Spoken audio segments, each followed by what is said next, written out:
이때에 제자들이 돌아와서 예수께서 여자와 말씀하시는 것을 이상히 여겼으나 무엇을 구하시나이까 어찌하여 그와 말씀하시나이까 묻는 자가 없더라.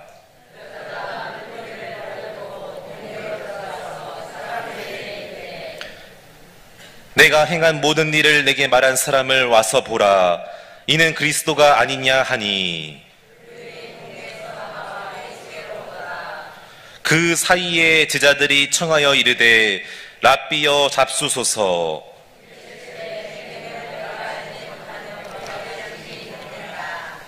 제자들이 서로 말하되 누가 잡수실 것을 갖다 드렸는가 하니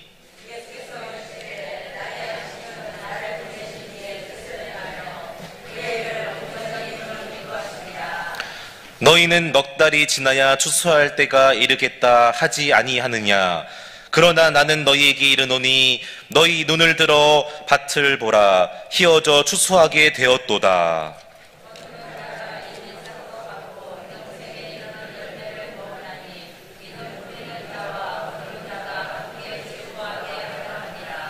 그런즉 한 사람이 심고 다른 사람이 거둔다 하는 말이 옳도다. 내가 너희로 노력하지 아니한 것을 거두러 보내었노니 다른 사람들은 노력하였고 너희는 그들이 노력한 것에 참여하였느니라. 아멘. 성도 여러분, 유대인들은 구약의 그 39권 가운데 가장 중요하게 여기는 것을 토라라고 해서 창세기, 출애굽기, 레위기, 민수기, 신명기 이 5권을 모세의 5가지 율법이다. 그래서 토라라고 합니다. 그래서 성문서인 시편, 잠언, 전도서와 역사서하고 구별되게 율법이다 이렇게 합니다. 근데 그 율법 가운데서도 더 핵심이 출애굽기 20장에 나와 있고 신명기에도 나와 있는 십계명입니다.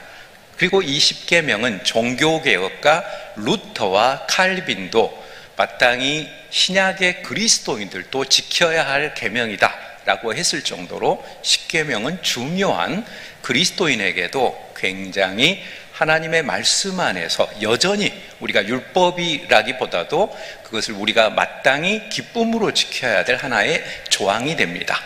그런데 유대인들은 이 십계명 가운데 6계명을 상당히 중요하게 여깁니다. 6계명은 뭐냐면 살인하지 말라는 겁니다.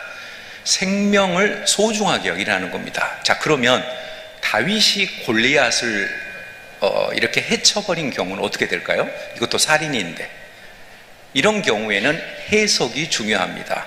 다윗이 골리앗을 해치는 것은 하나님의 이름을 망령되이 일컫고 2m가 넘는 키로 내가 힘으로 이 조그만 다윗 너 정도는 아무것도 아니야 라고 했던 것을 다윗은 신앙으로 너는 칼과 단창으로 오고지만 난 네가 우습게 생각하는 여호와의 이름으로 나가노라 하고 물맷돌로 상대를 쳐서 이긴 겁니다. 그래서 흔히 다윗과 골리앗의 싸움, 그러면 믿음으로 우리 앞에 놓여져 있는 여러 가지 어려운 환경들과 조건들을 이기는 것으로 생각을 합니다.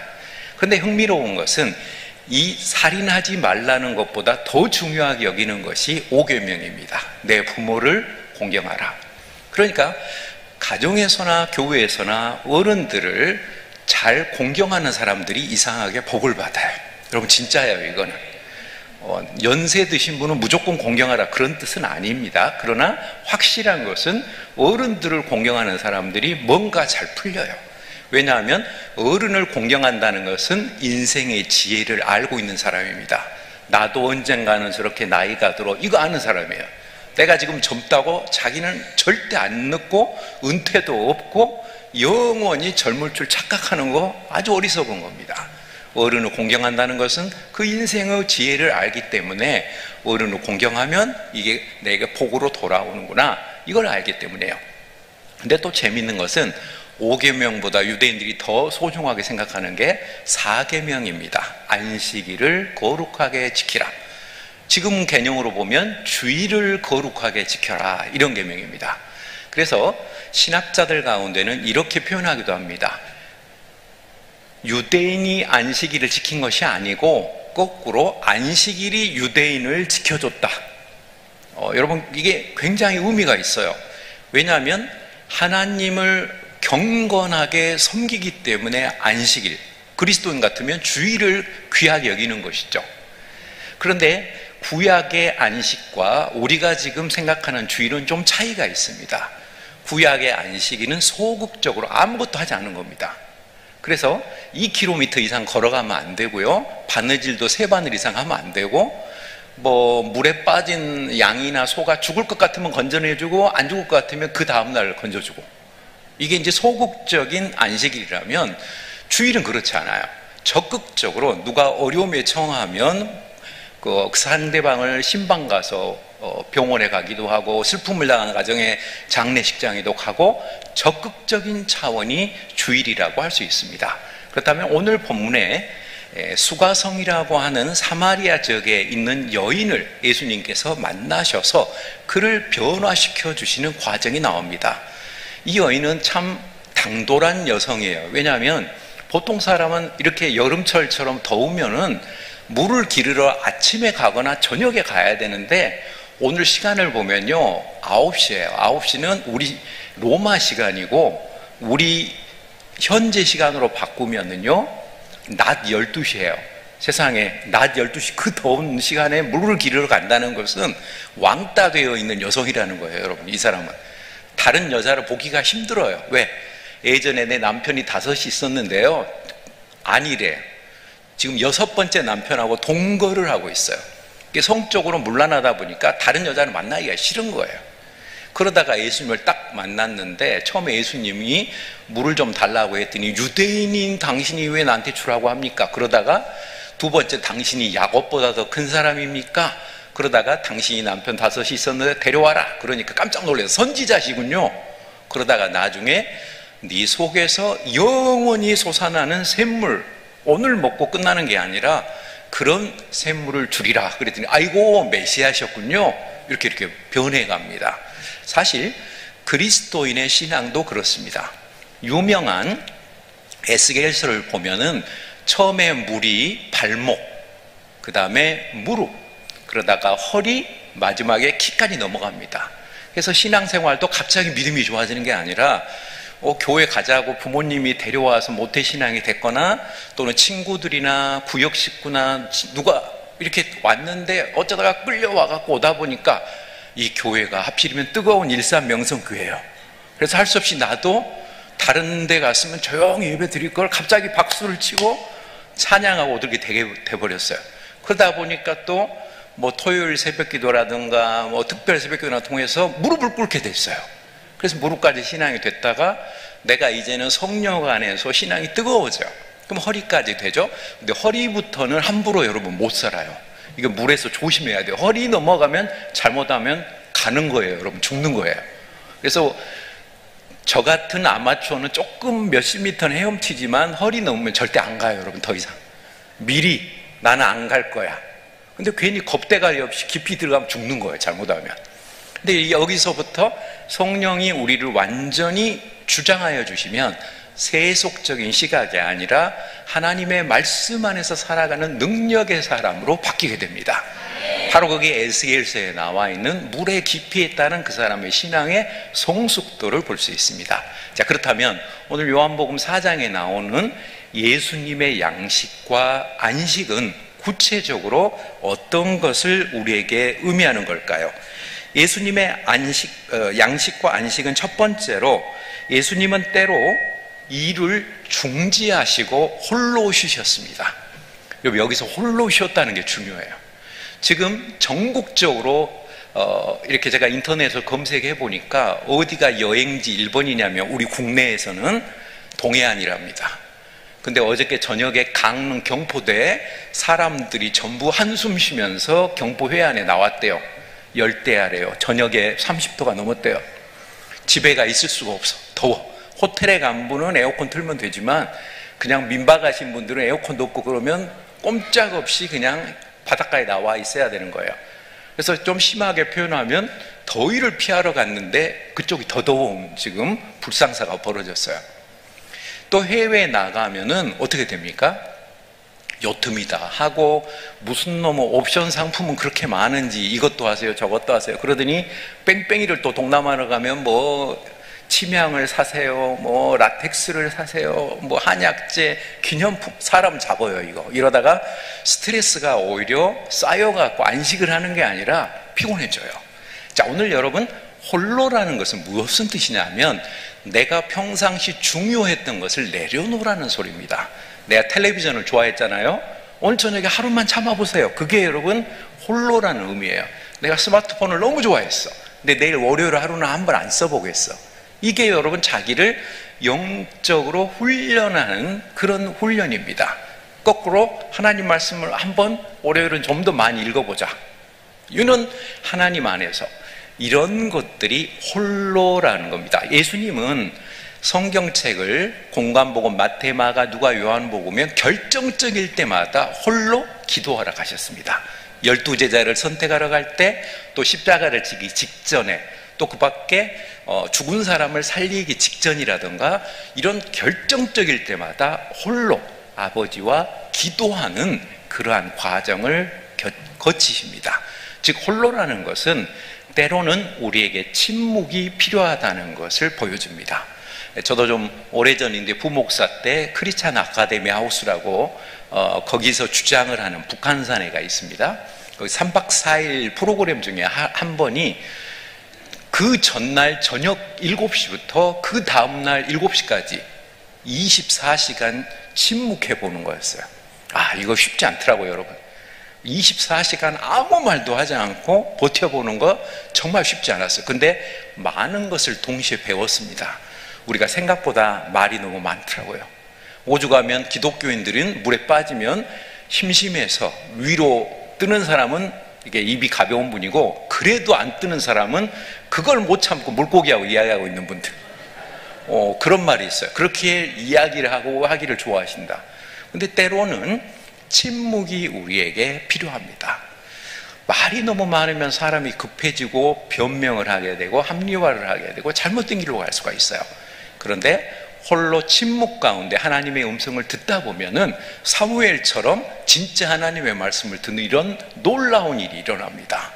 그래서 처음에 사무엘이 그랬잖아요. 엘리 제사장이 자기 부른 줄 알고 몇 번이나 갔는데 아니니까, 야, 너 나 아니야, 하나님이 너 아무래도 부르시는 것 같아.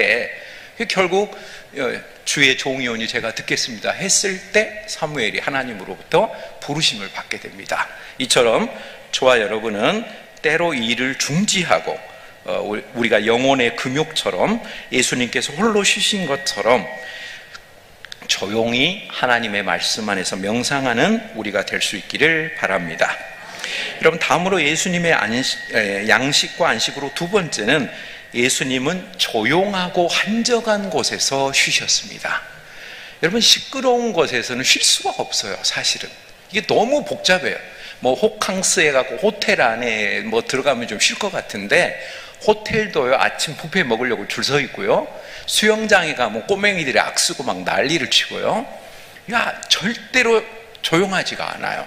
뭐 사우나를 가도 마찬가지고. 그래서 결코 혼자 쉰다고 하는 것, 그 다음에 한적한 장소라고 하는 것은 꼭 공간적인 것이 아니고, 교회 안에 지금 있다 할지라도 저와 여러분이 성령 안에서 하나님과 1대1로 있는 것처럼 내 오감을 닫고 하나님과 정말로 인격적으로 마주칠 수 있는 그런 마음, 즉 시끄러워도 하나님을 만나는 사람이 있을 것이고, 혼자 골방에 있어도 딴 생각하느라고 시끄럽게 사는 사람이 있다는 겁니다. 그래서 물리적인 것을 뛰어넘어서 저와 여러분이 정말로 조용하고 한적하게 쉰다는 것, 이것은 여러분 우리에게 필요한 그러한 요소가 됩니다. 그래서 휴대전화가 전원이 뭐 20% 30% 이렇게 떨어지면 아, 이거 충전해야지 이러잖아요. 그래서 여름에 사실은 우리에게 이렇게 충전하는 그런 힘이 필요합니다. 2주일 전에 월요일에 제가 치악산 명성교회에서 원래는 2박 3일 명성교회에서 하는 그 프로그램을 한국 외양성교회에서 세 사람이 가서 참여를 한 적이 있습니다. 근데 깜짝 놀란 게 여러분, 22일 월요일에요, 얼마나 사람들이 그 기도하고 이 집회하는 걸 사모했던지 자리가 없어요. 저 그래서 요 앞에 의자도 없는데 앉아서 2시간 반 동안 있었어요. 자리가 없는 거예요. 치사하게 명성교회 성도들이 의자에다가 성경책을 이렇게 하나씩 놓고 3시간 전부터 맞춰놔갖고 자리가 없는 거예요. 이게 먼저 많이 와봐갖고 알더라고요. 자리를 이렇게 잡아놔야 된다는 걸. 그걸 몰랐어요. 그래가지고 40분 전에 들어갔는데도 자리가 없어 저 앞에 꼼짝없이 있었습니다. 근데 김삼환 목사님 말씀이 더 재밌어요. 왜 초청하지도 않았는데 외부 손님이 이렇게 많이 왔네요. 그래서 찔리더라고요. 나 초청 받은 사람 아닌데. 그러더니 밥이 부족했대요. 어쩐지 제가 밥을 그때 분명히 5시부터 밥을 줘서 5시 10분부터 줄을 서가지고 한 30분 줄 서서 5시 학교를 밥을 먹었거든요. 밥을 세상에 요거밖에 안 줘요. 왜 그런가 했더니 사람이 너무 많아갖고 나중에 밥이 떨어졌대요. 그렇게 사람이 많이 와갖고 예배실 안에만 있는 게 아니라 다른 쪽 식당에 텔레비전 또 다른 데문까지 다 꽉 찼답니다. 그래서 여러분, 이렇게 하나님의 말씀을 사모하고 기도하기를 원하는 성도들이 여전히 많구나. 대단하다. 그거 새삼스럽게 느끼는 그런 시간이었습니다. 여러분, 이처럼 우리가 정말로 하나님 안에서 하나님을 만나고 그런 간절히 사모하는 마음으로 나아갈 때 예수님의 양식 그리고 예수님의 안식을 닮아가는 우리가 될 수 있을 것입니다.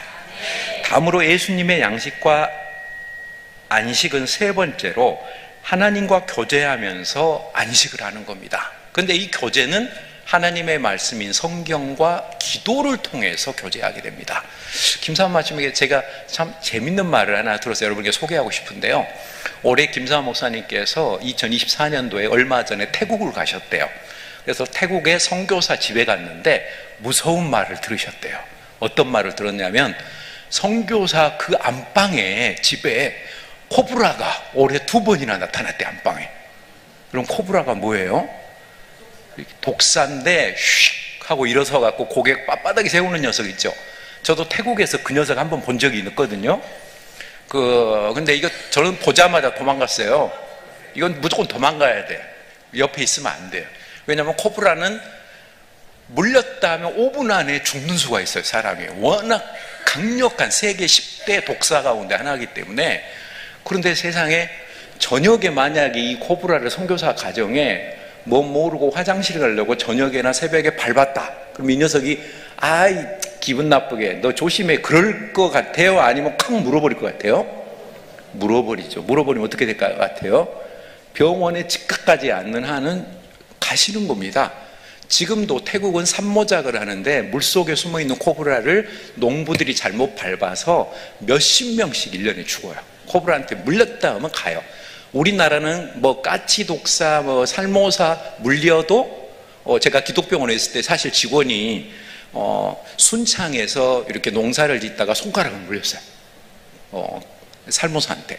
그래가지고 전화를 해가지고 백신이 있는 병원을 찾아갔더니 다행히 백신을 맞고 손이 좀 팅팅 부었다가 한 달 있으니까 이게 가라앉더라고요. 그래서 괜찮았어요. 근데 한국의 독사는 이 정도예요. 그러나 코브라는 물렸다 하면 죽을 확률이 굉장히 높아집니다. 근데 여러분, 한 번도 아니고 그 선교사 안방에 2번이나 코브라가 들어왔다는 거예요. 그래서 김삼환 목사님께서 그러셨답니다. 이 집은 뱀이 들어오는 구멍이 있다. 그 틈을 빨리 찾아서 막아라. 성도 여러분, 이건 무슨 뜻이냐면 우리가 기도하지 않으면 우리의 생활 속에서 코브라와 같은 사탄과 마귀와 귀신이 우리에게 싹 유혹합니다. 교회 열심히 신앙생활 할 거 있어? 적당히 하세요. 교회를 위해서 너무 그렇게 몸부림치지 마. 이렇게 우리를 위해서 유혹하고요.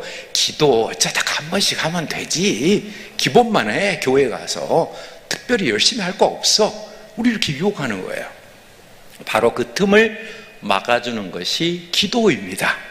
그래서 우리가 하나님 앞에서 정말로 깨어있고 영적으로 기도할 때 이런 무서운 코브라와 같은 사탄, 마귀, 귀신이 우리에게 침범해오는 이 구멍을 막을 수 있게 될 것입니다.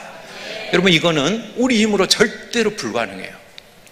우리가 아무리 인간적으로 막으려고 해도 10명이 지켜도 도둑놈이 들어오는 걸 막기 어렵다고 했잖아요. 함부로 영적인 일은 우리 인간이 못 지킵니다. 그런데 시편 121편을 보면 하나님께서 약속하셨습니다. 낮의 해처럼 밤의 달처럼 지금부터 영원토록 너를 지켜주겠다. 여러분, 하나님께서는 우리를 낮이든 밤이든 1년 365일이든 366일이든 불꽃 같은 눈동자로 자신의 사랑하는 자녀를 지켜주십니다. 그러므로 예수님처럼 이 영혼의 양식 그리고 안식을 얻기 위해서는 저와 여러분이 하나님과 교제하면서 안식을 하는 지혜가 있기를 바랍니다. 사실 여러분, 천주교에서 우리가 한 가지 배워야 될 게 있는데요, 천주교는 의무적으로 1년에 한 번, 권장은 2번입니다. 리트릿이라고 하는 퇴수회라고 하는 것을 의무적으로 2박 3일을 하게 되어 있어요. 그래서 그 기간은 수도원 같은 데 가서 침묵 가운데 하나님 앞에서 기도하는 겁니다. 그리고 말씀을 보면서 아침 예배, 우리로 말하면 아침 예배, 점심 예배, 저녁 예배를 드리면서, 그쪽은 미사라고 하죠. 그렇게 예배를 드리면서 자기를 점검하고 내가 왜 사는가? 그리스도인이라는 것은 어떻게 살아야 될 것인가? 내게 있어서 물질이라는 것은 얼마나 필요한 것이고 그것이 사람이 떡으로만 살 것 아니요 하나님의 말씀으로 살 것이라는 것과 어떻게 이것이 융합을 하고 배치되고 같이 잘 나갈 수 있을까? 여러분, 이렇게 진지하게 고민하는 시간이 없으면 저와 여러분은 자본주의 기독교에 끌려가 가지고요 막 성공, 성장, 뭐든지 다 잘 되는 것, 그렇게 봐버리면 욥 같은 사람은 실패한 사람이 되고 말아버려요. 그 욥은 나중에 재기라도 했지만 다시 뭐 자녀도 재산도 건강도 다 회복했지만 실제 상황에서는, 제가 병원에 21년 3개월 있으면서 보니까요, 실제 상황에서는 그렇지 않더라고요. 48 된 내과 의사인 여자 의사가요 암에 걸려서 그냥 죽어버려요. 38살 먹은 여자 의사가요 수요예배를 들려 교회를 가는데요, 어떤 미친 사람이 교회로 가고 있는 이 사람을 뒤에서 따라와가고 칼로 목을 찔러서 그 다리에서 과다출혈로 죽어버렸어요. 장례식에 가는데 어이가 없더라고요. 믿음도 좋은 사람, 선교회에서도 열심히 활동한 사람.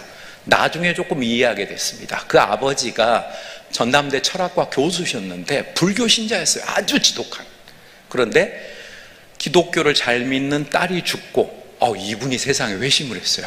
나 기독교인이 되겠다. 그분한테 제가 배운 제자거든요. 안진호 교수라는 분인데, 그래서 그분이 진짜로 기독교인이 됐어요. 여러분, 이어령 교수님의 그 따님도 아시죠? 그분도 먼저 돌아가시고, 그리고 아버지인 이어령 문화부 장관이 이화여대 교수로 했던 이분이 예수님 안에서 70이 넘어서 세례를 받았어요. 때로는 여러분, 우리가 볼 때는 불행한 일이다. 그런데 하나님은 그게 아니에요. 보다 더 높게 멀리까지 보십니다. 대표적으로 마태복음 16장을 보면 바울과 실라가 귀신 들린 여종을 다 고쳐줬어요. 그러면 상장 이래야 되는 거 아니에요? 상품? 그게 아니고 누가 내 돈벌이 되는 애를 고치라고 그랬어. 이리 와. 고발을 해가지고 매 맞고 감옥에 억울하게 갇힙니다. 너무 분하잖아요. 그런데 바울과 실라는 그러지 않았어요. 하나님 앞에 한밤중에 찬양을 하면서 기도합니다. 그랬더니 지진이 일어나서 옥문이 확 열어지고 그 간수가 겁이 나서 물어봅니다. 선생님이요, 어떻게 해야 구원을 얻으리까? 사도행전 16장 31절인가 36절에 나오죠. 주 예수를 믿으라. 그리하면 너와 내 집이 구원을 얻으리라. 우리 도망 안 갔으니까 걱정하지 마시오. 그래서 그 집에 가서 잘 씻김을 받고 접대받고, 그리고 하나님의 복음을 전하고 간수와 그 집 전체가 다 세례를 받게 됩니다. 그리고 바울은 느끼게 됩니다. 내가 오늘 억울하게 감옥에 갇히고 얻어맞았는데 이게 결론이 아니고 하나님은 내가 비록 고난을 받았지만 이 간수와 가정을 살리려고, 복음의 씨앗을 뿌리려고 내가 고난을 겪었구나. 성도 여러분, 혹시 육체적인 질병, 경제적인 어려움, 가정의 우환, 또 그 밖에 누구 때문에 내 마음이 아프고 악으로 나에게 대하는 사람 때문에 힘드시다면 뿌린 대로 거두리라. 그걸 기억하시기 바랍니다. 여러분이 악으로 누가 올 때 내가 선으로 대하면 하나님께서 반드시 갚아주실 것입니다. 로마서 12장을 보면 악당이 내게 오더라도 그에게 선으로 대할 때 원수는 내가 갚을 테니까 너는 선으로 대하라. 요한복음 13장에서 예수님께서 제자들에게 새 계명을 주더니 너희가 서로 사랑하라 말씀하십니다. 여러분, 상대가 악을 대했을 때 나는 내가 질 줄 알아? 내가 더 악하게 나갈 거야. 이러면 그 가정이 깨져요. 교회도요, 재밌어요. 지금 은퇴했으니까 제가 이야기를 할 수가 있겠네요. 신답교회라고 하는 교회 목사님이 특기가 있으셨어요. 제 선배 목사님, 지금은 원로 목사님입니다. 그러니까 말해도 될 것 같은데, 이분이 당회만 하면은 당회원들이 꼼짝을 못해요. 왜? 조금만 어려운 일이 있으면 목사님이 울어버려요, 여러분. 50 후반부터 60대 70 은퇴하실까 심심하면 울었어요. 그래서 요거 우리가 합시다. 근데 장로님이 아니 목사님 왜 그렇게 해야 됩니까? 하면 갑자기 하더니 울어. 그러면 선임 장로님이 이 장로 왜 그래? 목사님이 울고 계시잖아. 빨리 사과해요. 빨리 그거 통과시켜야 될 거 아니야. 그래요. 통과가 돼요, 여러분. 그 목사님은 울보 목사인데 이상하게 오히려 악을 쓰고 막 장로님들 이래라 저래라 손가락 내는 그런 목사님보다 더 힘이 있어요. 이상하게. 그래서 여러분 희한하더라고요. 악 쓰고 호랑이 같이 사자같이 하는 목사님보다 양들한테는 더 연약한 저 팬더처럼 애교를 부리는 목사님이 더 이기더라고요, 여러분. 여러분, 자녀들도 똑같습니다. 심지어 배우자도 똑같습니다. 내가 속을 줄 알아. 자녀들한테 그러지 마시고 속아주고 내가 너도 나중에 부모 되면 알 것이다. 이렇게 그리스도의 사랑으로 포용을 할 때 자녀들이 우리 엄마가 알면서 왠지 속아주는 것 같은데 깨닫게 될 것입니다. 우리가 너무 이렇게 칼같이 이렇게 하는 것보다는 하나님 안에서 그렇게 승리하신 우리 모두가 될 수 있기를 바랍니다. 다음으로 예수님의 양식과 안식으로 마지막 네 번째로는 하나님의 일을 보람되게 하는 것이 안식입니다. 오늘 제자들이 먹을 걸 가지고 왔어요.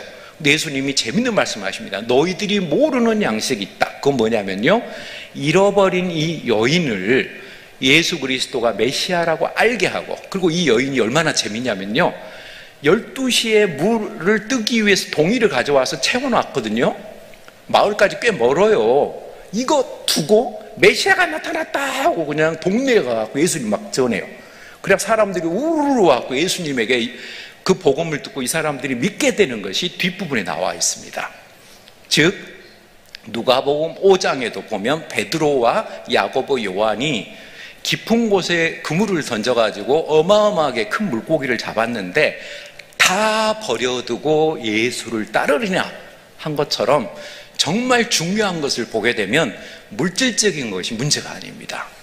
성도 여러분, 영적인 진짜 깨달음이 있으면요, 아무것도 없는 것에서 하나님께서는 우주를 만드신 분이기 때문에 무에서 유를 창조해 버리십니다. 다윗이 분명히 져야 돼. 이상하게 골리앗을 이겨요. 이거는 우리가 믿음이 좋아서가 아니라 하나님이 우리를 긍휼히 보시고 하나님의 권세로 사랑하는 하나님의 자녀들을 회복시켜 주시고 고쳐 주시고 붙들어 주신 은혜입니다. 내가 기도의 능력이 있어서가 아니라 그저 하나님께서 긍휼히 여겨주시는 거예요.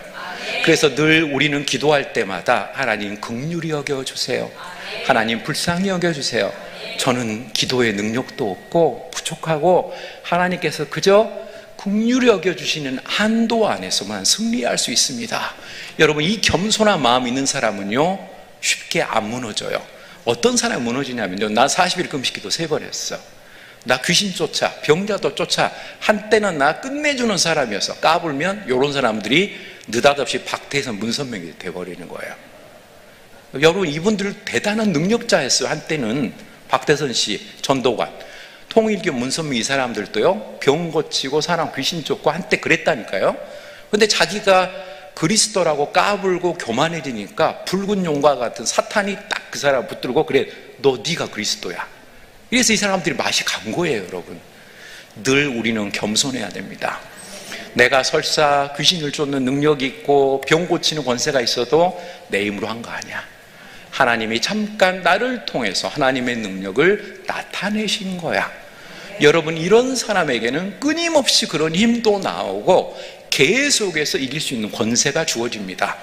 그런데 내가 그걸 가지고 내 먹은 것처럼 갖고 나한테 이거 안수기도 받으려면 한 100만 원, 1000만 원 들고 오면 내가 해줄게. 이런 사람은 여러분 싹군이에요. 이런 사람은 가짜입니다. 하나님은 은혜로 값없이 우리를 구원하셨고, 하나님의 뜻이면 물질하고 상관없이 우리의 인생을 바꿔주게 되실 것입니다.